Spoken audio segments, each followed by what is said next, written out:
Thomas is a little engine who works on the island of Sodor. He has two coaches, and they're called Annie and Clarabelle. Thomas's best friend is called Percy. He loves playing jokes, but they can get him into a bit of trouble sometimes.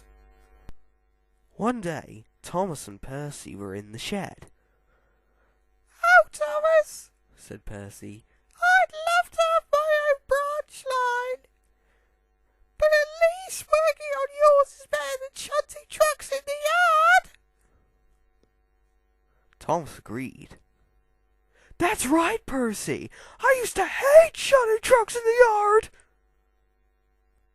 "Did you used to shunt trucks in the yard too, then?" asked Percy. "Oh, yeah.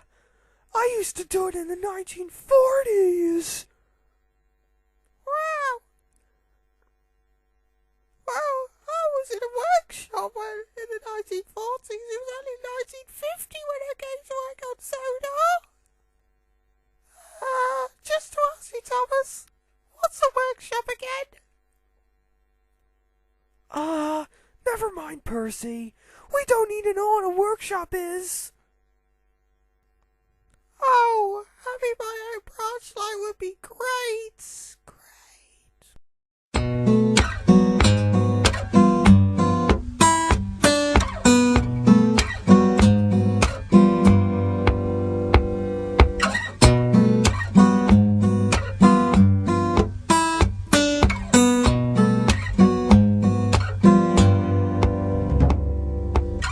He's fine, don't make no sound. Percy! What is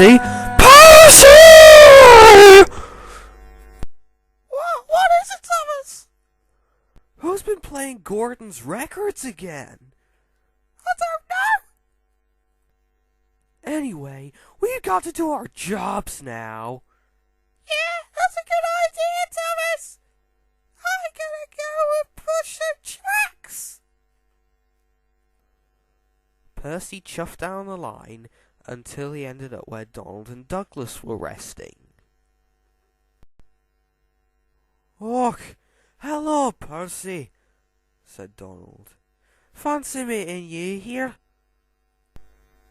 "We were just talking about the Knapford monster," said Douglas.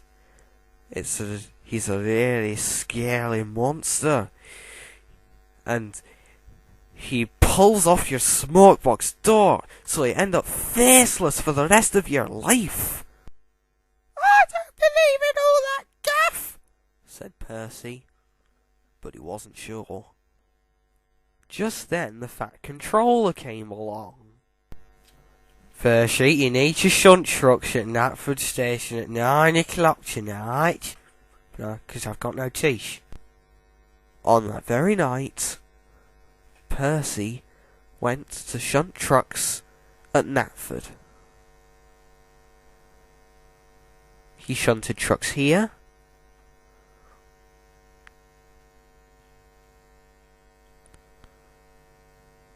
and he shunted trucks there, and he shunted trucks everywhere. It was getting dark, and Percy couldn't see properly. So he decided to shine his light. The light shone on the signal box next to Percy. But then Percy could see a shadow. It looked so much like the monster that Donald and Douglas had told him about that he opened his mouth to scream. But then he found out that it was actually the foreman. "Oh, so you're not a monster?" "No, I'm not," said the foreman, quite offended. But Percy had an idea. The following day, Percy told Donald and Douglas all about what he had seen. "I shone my light on the signal box, and the monster came up. He nearly pulled off my face." But you couldn't have done. We made him up. That's what they want you to think, said Percy. but I saw him for real. Ha! In fact, I brought him along with me. Do you want to see him? No, we're good. No. Come on, you want to see him? Come on. Look, there he is. Oh, hi, Percy. Hi, Donald. Hi, Douglas.